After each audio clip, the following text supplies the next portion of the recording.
Hello, everyone. This is another Black Conservative. I am Ryan Bowling. Thank you all for joining me once again. I know it's been a long time, but I had to take a little break there. I had some things that I had to do, and I had to just relax my mind a little bit here. But what I want to talk about here in this video is your common liberal nonsense. And what I'm referring to here is the senator that has been nominated for, or the lady that has been nominated for the position of a Senate in California by Governor Gavin Newsom. I cannot pronounce her first name, so I'm just going to use her last name, Butler. Okay, that's her last name, Butler. Okay, well, Gavin Newsom has appointed her or nominated her as the Senate who is taking the place of Feinstein, another senator who passed at the age of 90, I think last Saturday. So Butler is replacing her, okay? Now, what's crazy about this is that, once again, we get into these radical liberal politicians, that she is supporting a plan that would completely abolish bail for criminals throughout the state of California. Now, that's a common thing that's been going on in many of the states throughout this country, but we're going to get right into this article because how's that going to work? Okay, how is that going to actually work by abolishing bail for criminals throughout the state? How is that going to work? Let's get right into this article. I'm not surprised by this. Here we go with the foolishness again, right? And the article says, Butler, nominated to United States Senate by Governor Gavin Newsom, backed a plan to abolish bail across California for criminal suspects. In 2018, then Governor Jerry Brown signed into law SB 10, a plan passed by Democrats in the California legislature to eliminate bail for criminal suspects across the state. So this has already been put in place. Okay, this kind of stuff has already been put in place. Under the law, nearly all suspects charged with misdemeanors, now check this out, charged with misdemeanors would have been released from jail within 12 hours. Suspects charged with felonies would have been detained only after a judge used so-called, quote, risk assessment to determine if they would pose a danger to society pending trial. So if they're a felony, you know, let me just put it out here. If they're a felony that, you know, maybe they sliced somebody with a knife or they shot at somebody, but, you know, whatever. I'm going to assume that this whole concept of suspects charged with felonies would be at all levels of felonies. Okay. After this so-called risk assessment, this would determine, the judge can determine based on his risk assessment that whether or not this individual is a danger to society or not. And if they determine if the person is a danger to society or not, go ahead and release them. It's no big deal. They're not a danger to society. Yes, they're a felon, but they're not a danger to society. Now, on a purely human level, I could kind of understand that with some people because I know some in the state of Ohio, we have a felony system that goes to felony 5. And I think they're all felonies, clearly, but the level of intensity, if you will, the level of seriousness of that particular felony is based on the particular number. So I think the higher the number, the worse the felony. Okay. And I can understand that some people, you know, well, he had a gun. The charge was assault, but he had a gun and he wasn't supposed to have that gun. So, so that makes it a felony, that type of thing. Stuff like that. Yeah, I kind of can get that. But unfortunately, as we're going to find out, is that a significant number of these criminals who do not have to pay bail and are let out of jail right off the back within a few hours commit more crimes. And sometimes these crimes are worse than the ones they committed before they were even tried. Let's go on. Here we go with the foolishness.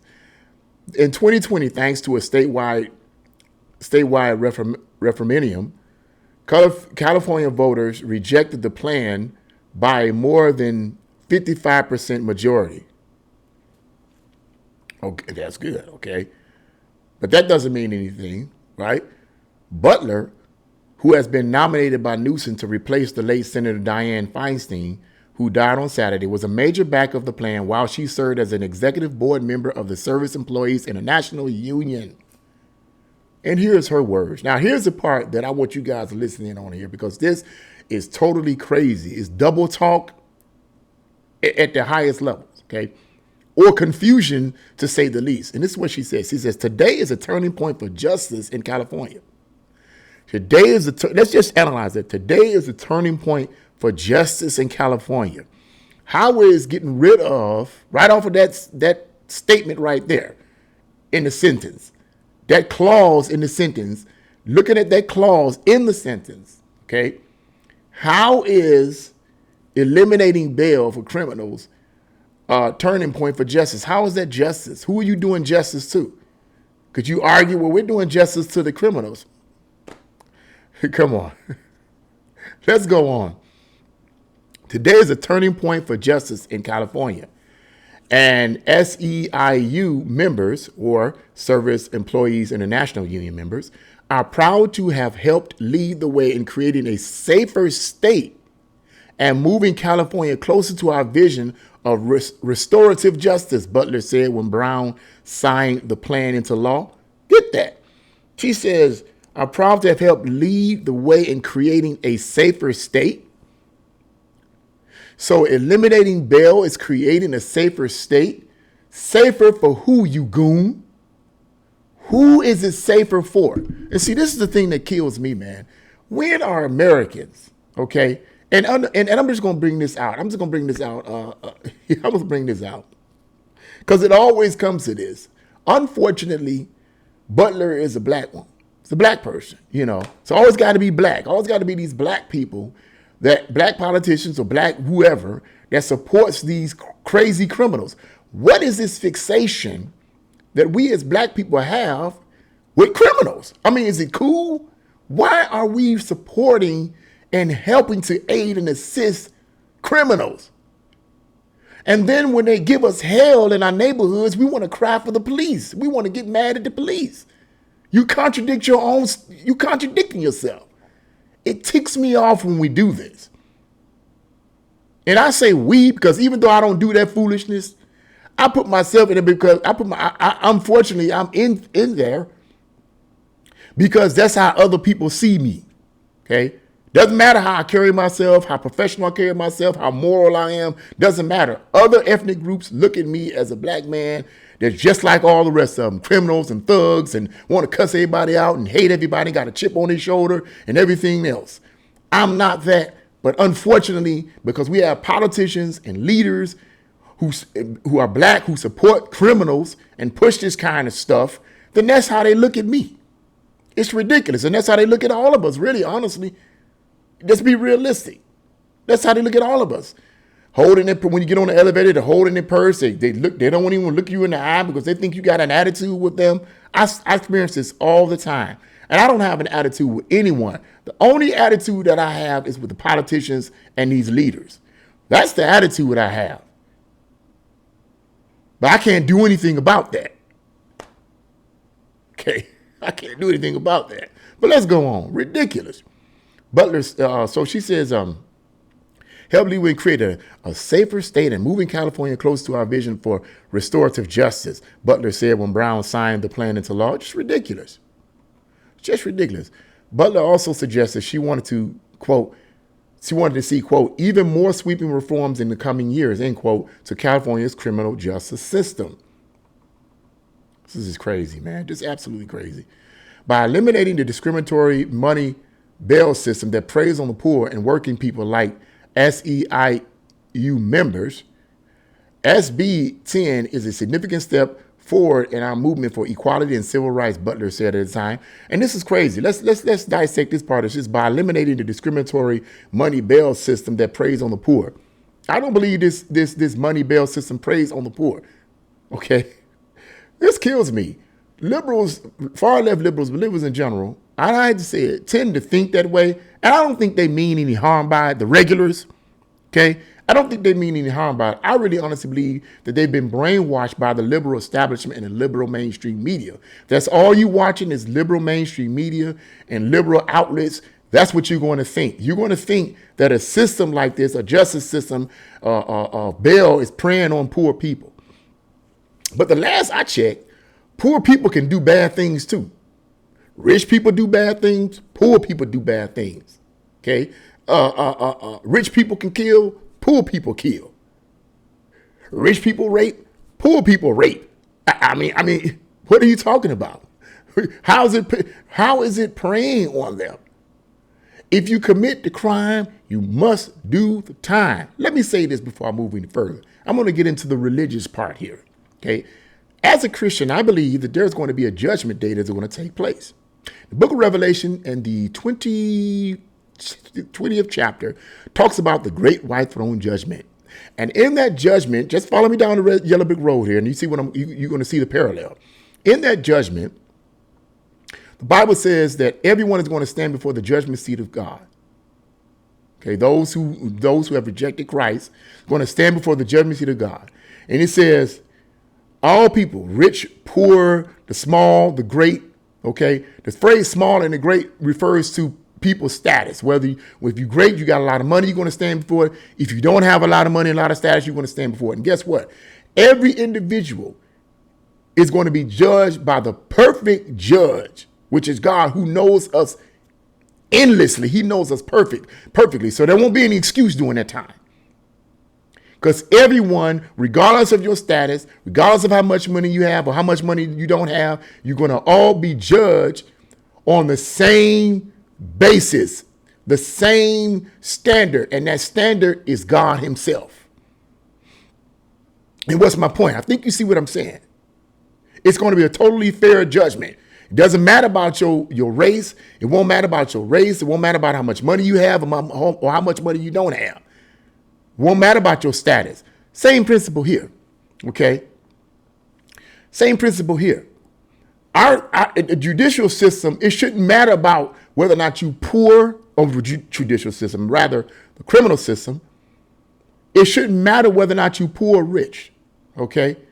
It shouldn't matter. If you commit the crime, you should do the time, because the individual that committed the crime, regardless of how poor they may be, was cognitively aware of the crime they committed.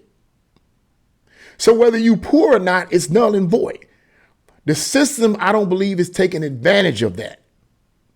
There was an individual here in our city, right here in the city of Cleveland, that committed a murder. Well, we tried to commit. I think I did a video on this individual some months ago, back in July. Guy was on West 6 at the flats. And it was a section they called the Flats in the city of Cleveland, where everybody do all their partying. And he decided to take out a gun and just start randomly shooting. 9 people were shot, several critically. Okay. This guy, I forget how much the bail is, but it's in the millions. Now, I've seen this guy before. He used to be in front of Tower City quite often. And I've seen him before. He didn't look like he had a lot of money.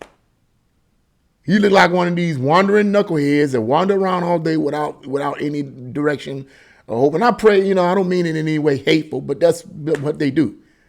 Okay? But he walks around all day, and I've seen this guy. Well, his bail is in the millions. Now, I don't know if they've lowered it at this point, but his bail is in the millions. And guess what? It ought to be. It ought to be in the millions. It ought to be in the millions. What the heck is you doing? It's stuff like this that we slap them on the wrist. A lot of these politicians and district attorneys slap these individuals on the wrist. Oh, you poor thing. I know you did it because you was under stress. I know you did it because you was oppressed and you really didn't have the income and the pressure is coming on you. So, okay, you have a lot of pressure on you. So I understand why you shot 9 people, because you was really oppressed. You just feel really depressed and really down. If he stands before God, God is not going to be like, I understand. Yeah, I understand. It's okay. Yeah, No, boo-boo. You're going to do the time. Same principle here. No, it's not feeling sorry for people.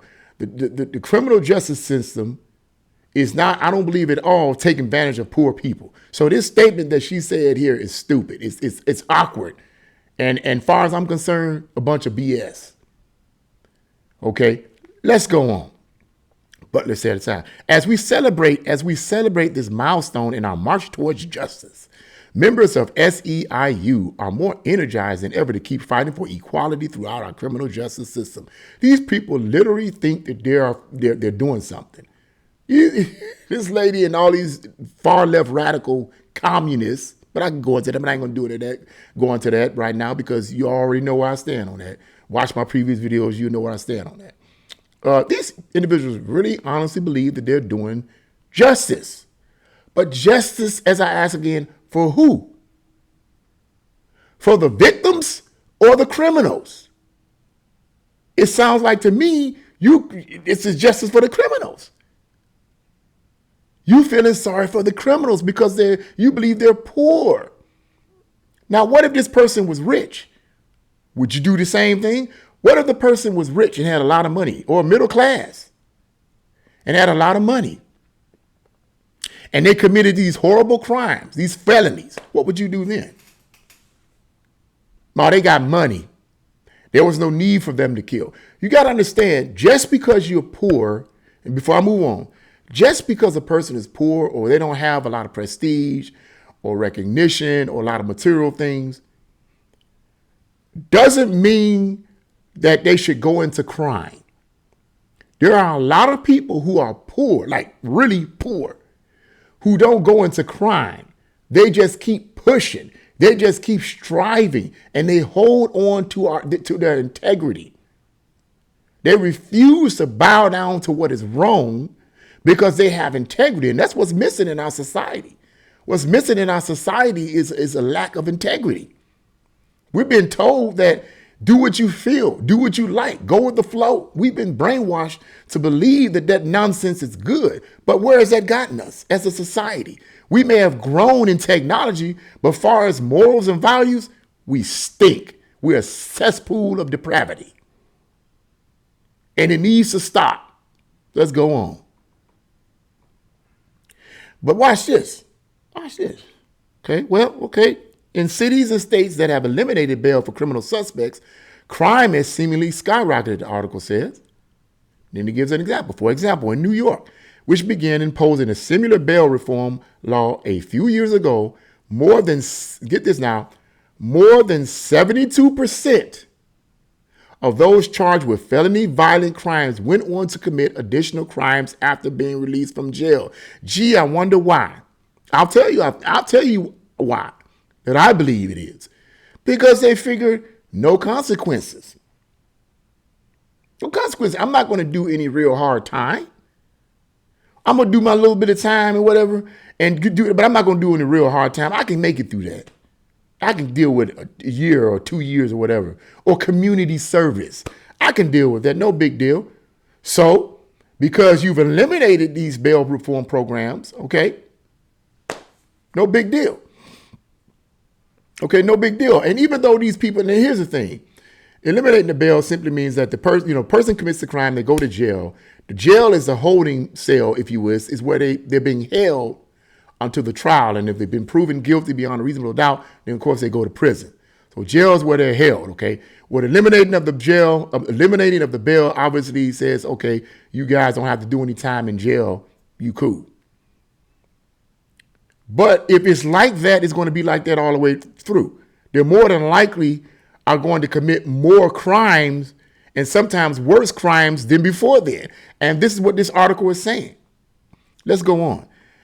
And Yola County, California, which previously had a zero bail policy for a period of time, more than 70% of those released without bail went on to be arrested for additional crimes. And that's the end of that article right there. And that is a sad, terrible situation right there. More than 70%. That's more than half. According to that article and the statistical findings of that article, more than half of these individuals go and commit additional crimes. Now, why is that? Is it in their DNA? Is it in their genes to commit more crimes? No. I believe it is because they figure there's no consequences. I'm Gucci. There's no consequences. So why try to improve my life? Why try to improve things? Why suppress that in me? Why suppress, the desire to steal, the desire to assault someone, the desire to do what is wrong. Why suppress that? Why listen to my conscience that's telling me this is wrong? Why listen to my conscience? Why? There's no reason for it.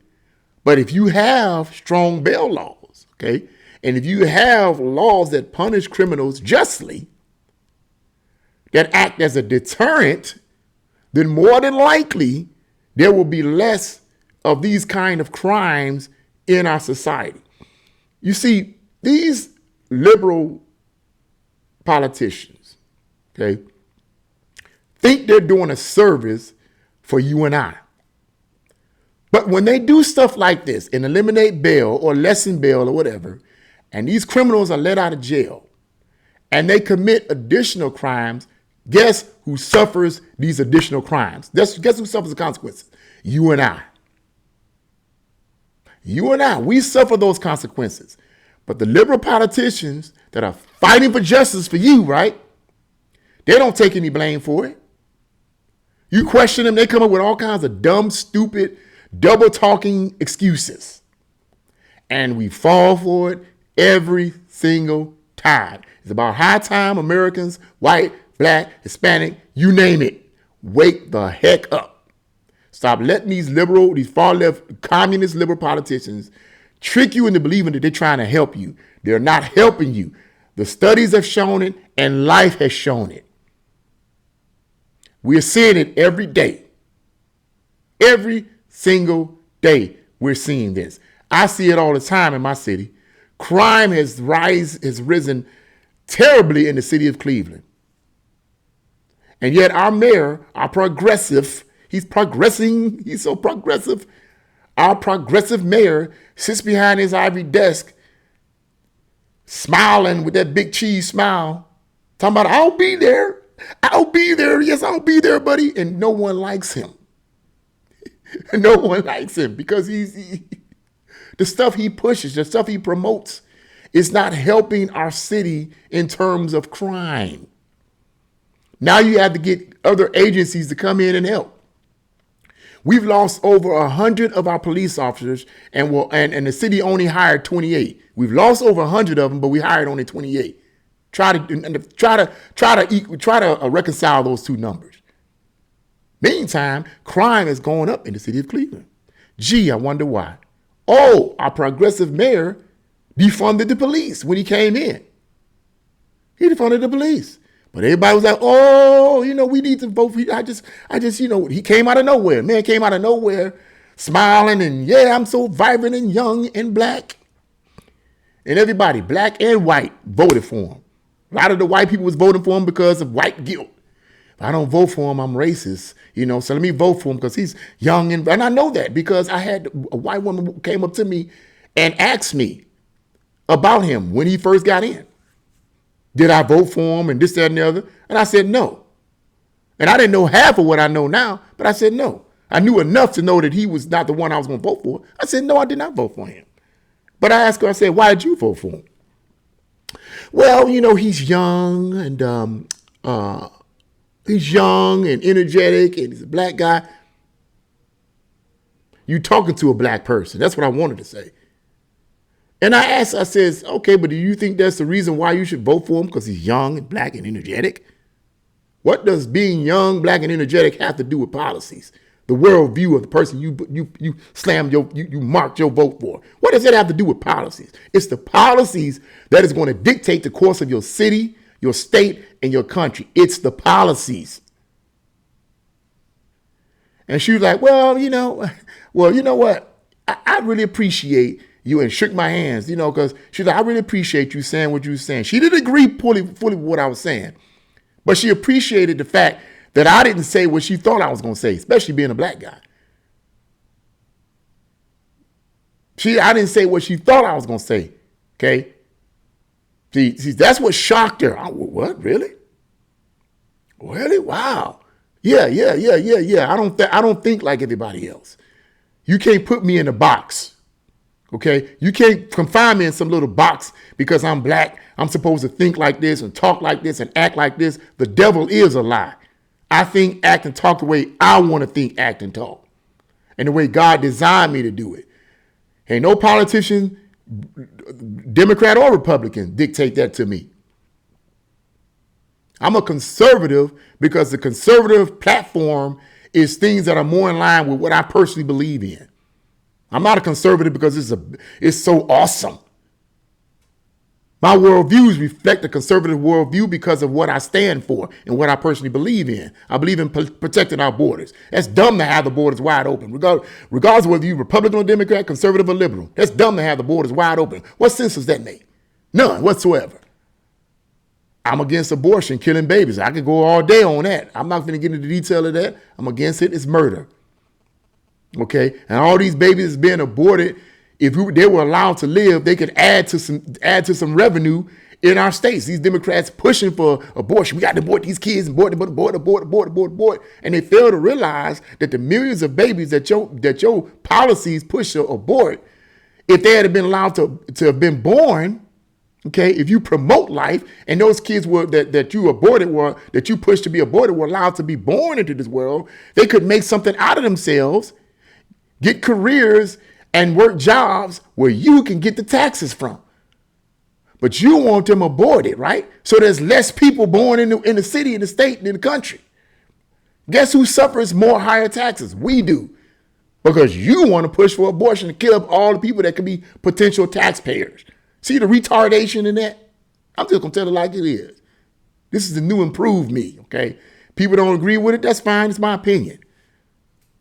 It is what it is. That's where I am. So I just wanted to sum the video up on that because this is ridiculous. It's not helping the American citizens, and it's not helping us at all when you get rid of bail. Now, this is in the state of California, but as the article goes on to say later on, we see the same situation in other cities and in other states, rather. Getting rid of bail, eliminating bail, and all this kind of stuff. Criminals get out, they commit more crimes. And we, the people, suffer for it. Let's see what happens, man. Let's see what happens come election time. Let's see if enough people wake up and smell the coffee. I hope that's the case, but I don't know. Let's just see. But that's what I had to say about it. What do you guys think about this whole situation with this nominee supporting getting rid of bail in the state of California? What do you think about this? Leave your comments in the comment section below. Like, share, and subscribe to my channel. God bless you all, and see you again.